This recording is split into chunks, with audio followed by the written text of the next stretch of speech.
하나님 감사드립니다. 우리를 이곳에 주님께서 불러주시고 하나님을 예배할 때 우리의 찬송과 또 우리의 마음을 주님 받아주심을 믿습니다.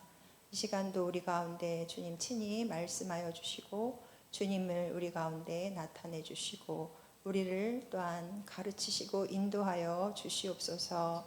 주님을 의지하고 주님만 기대하고 예수님의 이름으로 기도합니다. 아멘.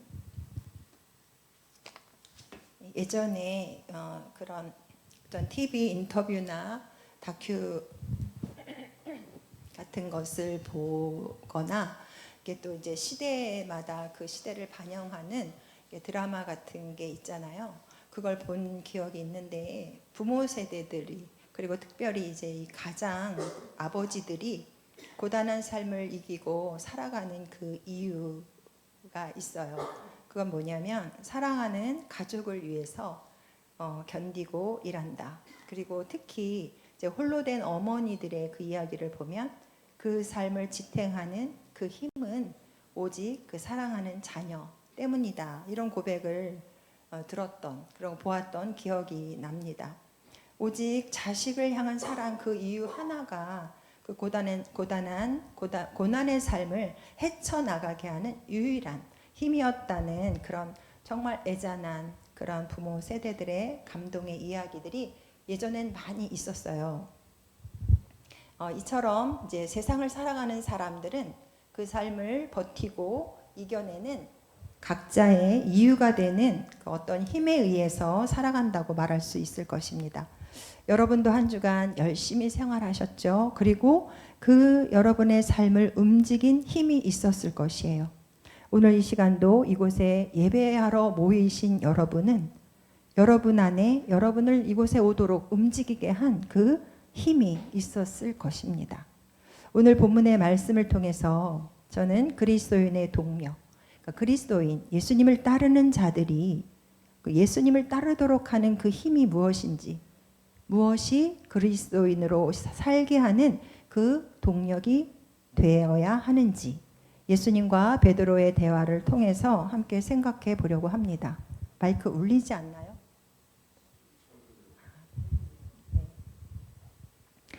오늘 본문의 15절과 17절 말씀을 중심으로 볼 건데요. 본문 말씀의 배경을 잠깐 보면 희망과 꿈에 부풀러서 예수님을 따르던 제자들에게 예수님이 십자가에 돌아가시는 폭풍과 같은 사건을 만났어요. 그러니까 이 엄청난 사건을 경험한 제자들은 이제 두려움에 문을 꼭꼭 걸어 잠그고 모여 있었습니다. 그때 예수님께서 나타나셔서 부활하신 주님이 나타나셔서 그들에게 평강이 있으라고 그렇게 말씀해 주셨죠. 그런데 그것이 또 한 번에 이제 그런 일이 있었어요. 여드레가 지나서 또 한 번 그렇게 안식 후 첫날 만나주시고 그 다음 또 여드레가 지나서 제자들이 또 동일하게 두려움에 문을 꼭꼭 걸어 잠그고 있는 그곳에 부활의 주님이 나타나셨어요. 평강을 말씀해 주셨죠. 도마에게는 이거 만져보고 믿어라. 만져보라 라고 그 말을 해주셨잖아요. 그리고 오늘은 이제 예수님께서 세 번째 나타나신 건데요. 이 두려움에 떨던 제자들이 부활하신 주님을 만나고 슬슬 이제 좀 움직일 수 있는 힘이 생겼나 봐요. 고기를 잡으러 갔어요. 베드로를 중심으로 몇몇 제자들이 고기를 잡으러 갔습니다. 그때 예수님께서 얘들아 너희에게 고기가 있느냐라는 그러한 말을 하시면서 걸어오셨어요. 그리고 생선을 친히 구우셔서 제자들과 함께 아침 식사를 하시고 난 후에 오늘 본문의 말씀 요한의 아들 시몬아 내가 나를 사랑하느냐라고 질문하고 계신 거죠. 여기서 이 사람들보다 내가 나를 더 사랑하느냐 이 말씀에 대해서 몇 가지로 오늘 한번 생각을 해보려고 해요.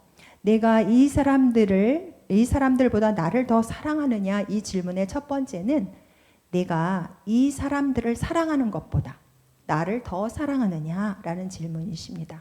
내가 사람을 사랑하는 것보다 사람이 좋아서 인정을 따르는 것보다 내가 더 나를 사랑하느냐 이렇게 질문하고 계세요. 하나님에게 있어서 사람의 존재는 정말 그 무엇과도 바꿀 수 없는 자신의 생명을 드리면서 사랑하신 그러한 귀한 존재예요. 이러한 귀한 존재를 통해서 하나님은 하나님의 일을 이루어 가셔요. 하나님 나라의 동역자를 우리를 삼으셨다는 거죠. 그런데 이렇게 귀한 존재, 우리는 또한 하나님에게도 귀한 존재이지만 서로에게도 너무나 귀한 존재예요. 함께 힘을 합해야 하고 또 함께 도와야 하고 함께 격려하면서 우리는 하나님 나라의 그 공동체에 귀한 중요한 역할들을 맡은 자들이에요. 참 중요하지요. 그런데 하나님 오늘 이 말씀을 통해서 질문을 통해서 볼 때 사람을 사랑하는 것보다 더 나를 사랑하느냐라는 그 질문을 하시죠. 왜 그럴까요? 사람은 불완전해요. 그렇죠? 완전하지 않아요. 그래서 우리가 사람을 따라 움직이다 보면 언젠가는 실망스러움을 경험한다는 거예요. 그래서 하나님은 우리에게 네가 그리스도인으로서 온전한 삶을 이루고 하나님의 동역자로 하나님의 나라의 귀한 일꾼으로 그렇게 끝까지 사명을 감당할 수 있기 위해서는 사람보다 하나님을 더 사랑하는 것이 우선이고 그것이 중심이 되어야 된다라고 말씀하시고 계시는 거예요. 제가 집에서 나오기 전에 살짝 며칠 전부터 컨디션이 안 좋아가지고 그냥 상태가 안 좋았어요. 그런 연약한 자예요. 근데 교회 왔는데 너무 기뻐졌어요. 갑자기. 그러니까 저는 그렇게 연약한 자라는 거죠. 근데 우리 인간 안에는 크고 작은 그 연약함들이 다 있다는 거죠. 그리고 근본적으로 인간은 죄로 인하여서 결핍된 불완전한 존재일 수밖에 없어요. 그런데 우리의 그 어떤 그리스도인으로 살아가는 그 삶의 동력이 사람에게 있을 때 우리는 실패할 수 있고 실망할 수 있는 그런 일들을 만난다는 거죠. 왜냐? 사단도 사람을 통해서 일하거든요. 그렇죠? 하나님과 사람 사이에 그 질서를 권위를 왜곡시키고 그것을 불순종하게 해서 하나님과 인간의 관계를 깨트렸어요. 그 마귀는 지금도 일하고 있거든요. 우리에게 혈과 육으로 싸우게 한다는 거죠. 그래서 예수님도 베드로에게 말씀하셨죠. 사단아, 내 뒤로 물러가라. 너는 나를 넘어지게 하는 자로다. 네가 하나님의 일을 생각하지 아니하고 사람의 일을 생각하는도다. 이렇게 말씀하셨죠. 예수님이 십자가를 져야 된다라고 말씀하셨을 때 베드로가 안 돼요. 예수님 그럴 수 없어요. 라는 그 말에 대해서 예수님이 너는 나를 넘어지게 한다 라고 말씀하셨어요. 그러면서 사탄아 물러가라 라고 꾸짖으셨다는 거죠. 예수님은 자신의 안위보다 하나님 사랑이 최우선이었어요. 그래서 그랬기 때문에 하나님의 뜻을 이루는 그 예수님의 동력은 하나님 사랑에 있었다라는 것입니다. 여러분, 사람을 뛰어넘는다는 게, 그러니까 사람보다 하나님을 더 사랑해야 되는데, 우리가 그럼 사람과의 관계는 어떻게 해야 되느냐? 우리는 그 사람을 뛰어넘어야 돼요. 제가 저희 막내에게 가끔 그런 이야기를 해요. 오랫동안 성가대를 했는데 선생님이 너무 상처를 줬다는 거예요. 그러니까는 토요일 날 늦잠 자는 시간도 자지 않고 아침 일찍 교회 가서 연습을 하고 주일 준비를 하는데 어느 날 선생님이 기뻐서 자기들끼리 막 찬양을 준비하고 있었는데 선생님이 꼴값 떨지 말고 주일날 할 수 있는 것만큼만 해 이렇게 말을 했다는 거예요. 그러니까 그 말에 이제 자기들은 좋아서 기뻐서 했는데 선생님이 그렇게 반응을 했다는 거죠. 그 말에 시험이 들고 상처가 됐어요. 근데 그 어린 애에게 초등학생인 그 아이에게 사람 뛰어넘어야 돼 이런 말을 하는 게 참 우습지요. 이해가 안 되죠. 그러나 그때 당시는 하지 않았지만 지금 이제 조금 컸으니까 제가 늘 하는 말이 있어요. 사람 때문에 힘들어하는 모습을 보면 제가 신앙은 사람을 뛰어넘어야 되는 거야 라고 말을 해요. 그게 뭐냐? 우리는 다 연약해. 너도 연약하고 다른 사람도 연약해. 그렇기 때문에 그 연약함을 뛰어넘는 거야. 그것을 이해하고 용납하고 뛰어넘는 거야. 그것이 우리 그리스도인에게는 꼭 필요하다는 거죠. 그러니까는 하나님께서 우리에게 말씀하시는 거, 왜 사람보다 하나님을 더 사랑하라고 하냐? 우리가 하나님 사랑하는 것이 먼저이고 그것이 우선이 되고 그것이 최고의 가치가 될 때 우리는 사람을 사랑할 수 있고 사람을 뛰어넘을 수 있어요. 그것이 하나님과 우리와의 관계이고 하나님이 사람과 사람에게 주신 관계예요. 그것은 먼저 우리가 하나님을 사랑할 때 우리의 관계도 그렇게 회복될 수 있고 또 그 관계를 뛰어넘는 그 사랑으로 나갈 수 있다는 것입니다. 여러분, 가정이 상처를 받아야 하는 곳입니까? 회복되어야 하는 곳입니까? 회복돼야 되는 곳이죠. 그럼 교회도 상처를 받아야 되는 곳이에요? 회복돼야 되는 곳이에요? 회복이 돼야 되는 곳이죠. 그런데 우리가 교회에서 가정에서 상처가 늘 회복만 됩니까?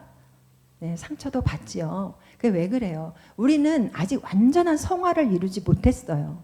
그리스도의 그 장성한 분량까지 계속해서 성장해 가기 때문에 그 과정 속에 우리는 아직도 공사 중이거든요. 어떻게 보면 공사 중인 사람끼리 만났는데 어떻게 회복만 줄 수가 있겠어요. 상처도 줄 수 있고 받을 수 있다는 거죠. 그러나 우리가 그것에 걸려서 넘어지면은 우리의 그 그리스도인으로서의 그 삶의 믿음의 그 견고함으로 성장하기 어렵다는 거죠. 그러니까 우리는 그것을 뛰어넘어야 돼요.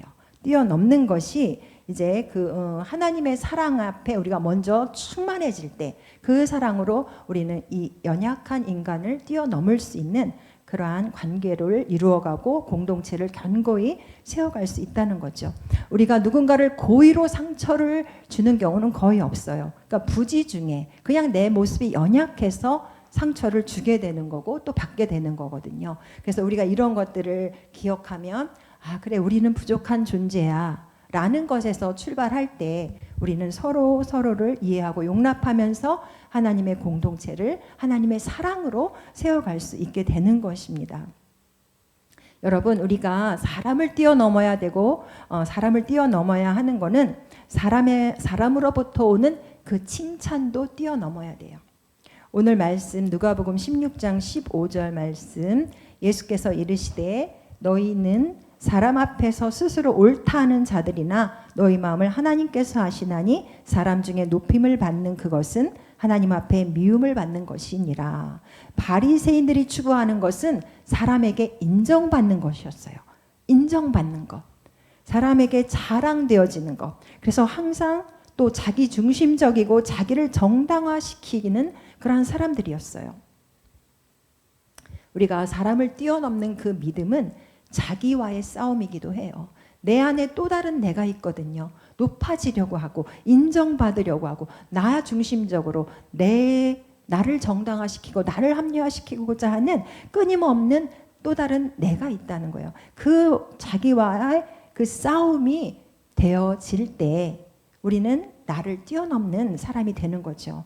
우리의 내면에 그 하나님의 사랑으로 충만할 때 하나님을 향한 그 사랑이 우리에게 가득 채워짐을 통해서 우리는 모든 상황으로부터 평정을 찾을 수 있어요. 하나님 사랑은 모든 걸 뛰어넘게 합니다. 그리고 내가 좀 낮아져도 그 겸손함 속에서 우리는 쭈그러지는 게 아니라 진정한 자유함을 누릴 수 있게 되는 것이라는 거죠. 그렇습니다. 하나님께서 사람보다 이 모든 사람들보다 네가 나를 더 사랑하느냐 이 말씀 한번 우리가 기억하면서 두 번째로 이 사람들보다 나를 더 사랑하느냐라는 이 말씀에서는 이 사람들이 예수님을 사랑하는 것보다 네가 더 나를 사랑하느냐라는 거예요. 여기에 있는 모든 사람들이 예수님을 사랑하는데 그 사랑보다 너가 나를 더 사랑하느냐라는 것이에요. 이 말씀은 우리의 믿음을 경쟁시키고 우리의 믿음을 경쟁으로 부추기는 것이 아니라 저는 이 말씀을 이렇게 생각하게 되었어요. 하나님을 향한 나의 마음, 그것이 어떠한가를 하나님이 보고 싶어 하신다는 것이죠. 왜냐? 저에게 주신 믿음의 분량이 다르고 우리 여기 권사님에게 주신 믿음의 분량이 달라요. 그런데 두 사람이 하나님 보시기에는 그 경쟁을 말씀하시는 게 아니라 내게 받은 은혜, 내게 받은 사랑, 내가 경험한 그 하나님으로부터 받은 그것을 가지고 내가 마음을 다하고 뜻을 다하고 정말 정성을 다해서 하나님을 사랑하는 그 사랑을 하나님이 보신다라는 거죠. 그렇기 때문에 각자가 하나님을 사랑하는 것은 하나님 보시기에 최고의 것이 된다는 거죠. 비교해서 받으시는 게 아니라 각각의 사람이 최선을 다해서 최고의 마음을 하나님 앞에 드릴 때 그것이 하나님을 가장 사랑하는 것, 그 누구보다 네가 나를 사랑하느냐라는 그 말씀이라고 그렇게 여겨집니다. 예전에 제가 좀 젊었을 때 교회 생활을 하는데 자녀들이 다 어렸었죠. 초등학생이고 막 유치원생이고 막 그랬는데 어떤 엄마가 이제 하나님 앞에 아이 이름으로 11조를 내고 또 그 어린애를 막 깨워서 새벽 기도를 데려고 오고 막 이래요. 그러면은 그 다음 주에 또 다른 엄마가 애기 이름으로 11조를 하고 새벽에 막 깨워오고 막 이런 그런 것들이 있었어요. 제가 젊었을 때 교회 생활할 때 그걸 보면서 이것이 부모님들에게 이게 아이의 신앙이기보다는 부모님의 신앙이었겠죠. 뭔가 그냥 보이지 않는 경쟁의식 속에서 막 그렇게 하는 건 아닐까라는 것들이 보여지기도 했어요. 근데 물론 그것이 뭐 선한 것이긴 하죠. 영향력이 선하게 미쳐진 거긴 하죠. 그런데 이것이 정말 우리가 이 마음으로부터 우리의 동기가 우리의 그 믿음의 그 동력이 하나님을 사랑하는 것에서 출발되어지느냐라는 것이 가장 중요하다라는 것입니다. 또 하나 이제 우리가 이 모든 사람들보다 내가 나를 사랑하느냐라는 것에서 또 하나의 우리가 말씀을 볼 수 있는 것은 내가 이 사람들보다라는 그것이 내가 이것들보다 이 모든 것들보다 나를 더 사랑하느냐라는 하나님의 물으심이라는 거죠. 이것들이 무엇입니까? 베드로에게 있어서 고기를 잡는 장비들, 도구들이라는 거예요. 너 이것들보다 나를 더 사랑하느냐? 고기잡이의 그 장비는 뭐예요? 생계의 도구예요. 먹고 사는 문제 해결의 중요한 열쇠예요. 그에게 삶의 수단이 되는 것이고 생명과 같은 것이고 이게 일일 수도 있고 또 일을 위한 기능적인 것이나 지식적인 것이나 그 어떤 것들일 수 있고 어떤 위치나 자리일 수 있고 또 사역을 도모하고 성취하는 그 어떤 모든 것들 삶을 위해 버릴 수 없고 내려놓을 수 없는 그 모든 중요한 삶의 수단과 도구들 그것들보다 너가 예수님 그분 자체만을 더 사랑하느냐라고 물으신다는 것입니다. 고기 잡는 장비, 재물과 관련돼 있다고 볼 수 있어요. 물질입니다. 하나님과 재물이 같은 선에서 경쟁의 대상이 될 수 없어요. 그러나 사단은 끊임없이 재물을 앞세워서 인간의 사랑의 최우선의 대상이 되는 하나님과 경쟁시키고 있습니다. 마태복음, 누가복음에도 있고 마태복음에도 있는데 16장 13절 제가 읽어드릴게요. 한 사람이 두 주인을 섬기지 못할 것이니 혹 이를 미워하고 저를 사랑하거나 혹 이를 중히 여기고 저를 경히 여김이라. 하나님과 재물을 겸하여 섬길 수 없다. 이렇게 말씀하셨는데 누가복음 16장 14절에 바리새인들은 돈을 좋아하는 자들이라 이 모든 것을 듣고 비웃거늘 이렇게 말씀하셨거든요. 그러니까 예수님께서 재물과 하나님을 겸하여 섬길 수 없다. 하나를 중히 여기든지 하나는 경히 여기고 하나는 사랑하지만 하나는 미워할 수밖에 없다. 라고 말씀을 하시는데 바리새인들이 오늘 본문에 기록된 것처럼 돈을 좋아하는지라 그들이 그 하나님의 말씀을 비웃었다는 거예요. 바리새인들은 물질에 탐욕이 있었던 사람들이에요. 끊임없이 예수님의 말씀을 배척하고 거역하고 비웃고 그 예수님의 말씀에 귀를 닫았고 눈이 멀었어요. 그래서 말씀에 그 바리새인들을 향하여 주님이 너희가 맹인이다라고 말씀하시잖아요. 그러고 또 마음은 하나님과 전혀 관계가 없어지는 거죠. 오늘 우리 시대 한번 생각해 봅시다. 우리 시대가 어때요? 물질이 굉장히 높은 자리에 와 있어요. 우리의 중심에 가장 깊숙한 자리에 우리 삶의 가장 중심에 물질이 놓여 있지는 않습니까? 이런 시대에 세상이 물질이면 다 돼. 돈이면 다 돼. 라고 하는 이 시대 속에서 너희가 이 모든 것들보다, 너에게 있는 이 모든 것들보다 나를 더 사랑하느냐? 예수님 그분 자체를 사랑하느냐? 라는 이 질문 앞에 바리새인처럼 아이고 예수님 정말 시대를 모르시네요. 요즘에 돈 있으면 다 됩니다. 이렇게 말하는 사람이 과연 없을까요? 있을 수 있죠. 예수님의 그 말씀이 비웃음거리고 조롱거리예요. 얼마나 물질이 인간의 삶에 가장 최우선, 가장 중심, 그 대상이 되어 있는 것이 요즘 시대라는 거예요. 세상에 나가서 예수님의 사랑을 외칠 때 있어요. 반응할 수 있어요. 그러나 우리가 그리스도인으로서 한번 오늘 이 말씀을 생각해 봅시다. 바리새인들은 돈을 좋아하는지라 그들의 삶이 추구하는 것, 그들의 삶의 중심에 놓여 있는 것, 그들의 가장 우선에 놓여 있던 것, 그것은 돈이었어요. 사람들한테 인정받는 것이었어요. 모든 것이 자기 중심적으로 가는 거죠. 마지막 때, 노아의 때와 같고 롯의 때와 같다라고 했죠. 노아의 때와 롯의 때가 어땠어요? 먹고 마시고 장가가고 일상이잖아요. 이게 중요합니까? 안 중요합니까? 중요하죠. 그런데 마지막 때 이와 같다고 했어요. 그건 무슨 말씀이냐? 일상이 중요해요. 그러나 그 일상을 누리는 것에, 그 일상의 삶에 온전히 내 뜻을 다하고 내 정성을 다하고 내 마음을 다하고 내 우선순위의 가치를 다 두는 사람들은 노아가 열심히 구원의 방주를 만들고 있어도 그 때가 어느 때인지 분별을 못했다는 것이에요. 분별을 못했어요. 그리고 롯의 사위들, 소돔과 고모라가 멸망한다라고 했을 때 롯의 사위들에게 멸망의 소식이 전해졌을 때 그들은 무슨 소리야? 여기 소돔과 고모라가 얼마나 살기가 좋은데 멸망을 한다고? 주님의 말씀에, 그 경고의 말씀을 농담으로 여겼다라고 성경은 기록하고 있어요. 오늘 우리에게 주님이 다시 오셔 심판의 날이 와? 농담이지. 이렇게 살기 좋은데, 세상이 이렇게 발달하고 있는데, 지상에 천국을 만들고 있는데 사람들이 농담이야 라고 할 수 있는 사람이 있을 수 있다는 것입니다. 롯의 아내가 어땠습니까?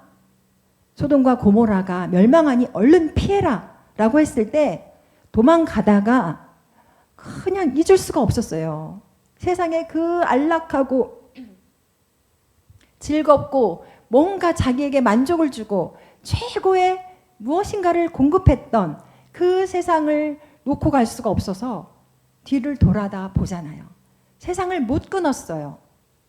연연했어요. 거기에 너무 깊이 빠져 있었어요. 세상이, 그 삶이 가장 우선이었어요. 그게 가장 귀중했어요. 그에게. 중심에 깊이 빠져 있었어요.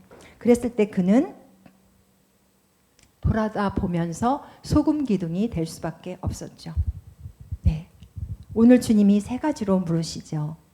이 모든 사람들보다 나를 더 사랑해?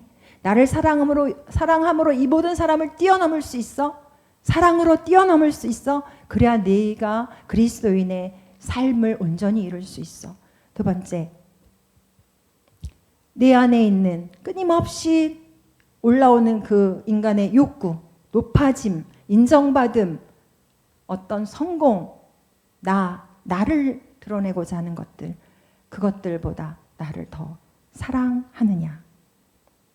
또 네가 가진 그 모든 삶에 꼭 필요하지만 그것보다 나를 더 사랑하느냐라고 말씀하십니다.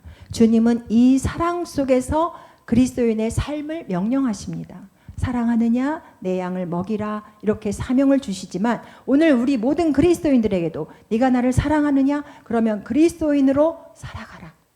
그것이 나를 사랑할 때 그리스도인으로 살아갈 수 있는 동력이 된다라고 말씀하세요. 우리가 주님을 사랑하는 것이 우리의 삶을 그리스도인으로 살아갈 수 있는 삶의 동력이 되는 것이에요. 세상 그 어떤 것도 우리를 그리스도인, 예수님을 따라가는 사람으로 살아가게 할 수 없다는 것이죠. 말씀을 맺을게요. 예수님이 십자가에서 고난을 받으셨죠. 저와 여러분의 죄의 값을 대신 다 지시기 위해서, 깨끗이 해결해 주시기 위해서 죽으셨다가 3일 만에 부활하셔서 제자들을 찾아오셨고, 그들은 여전히 실패와 좌절의 그 충격에서 벗어나지 못하고 살아갈 방향과 목적을 잃고 있었어요. 그러다가 2번 주님을 만난 후에 그들이 이제 이렇게 고기를 잡으러 일상으로 돌아갔는데, 여기에 주님이 오셔서, 십자가를 지신 주님이 오셔서, 십자가를 지고 부활하신 주님이 오셔서 네가 나를 사랑하느냐? 라고 물으시면서 우리에게도 너도 십자가를 통과하는 그 사랑으로 나를 사랑하고, 그 십자가를 통과하는 그 사랑으로 예수 그리스도를 사랑할 때 우리는 우리 삶에 오는 사람의 문제, 물질의 문제, 또 어떤 내면의 문제, 이 모든 것을 뛰어넘을 수 있는 것은 우리가 십자가를 통과하는 그 십자가를 통과한 사랑으로 다시 주님 안에서 태어날 때 우리는 온전한 그리스도인을 따라가는 자들이 되어질 수 있다는 것입니다. 네, 여러분, 오늘 이후로 우리의 삶 안에 매 순간 주님을 더욱 사랑함이 저와 여러분의 삶의 동기가 되고 강력한 동력이 되어지기를 예수 그리스도의 이름으로 축복합니다. 아멘. 축복합니다. 할렐루야.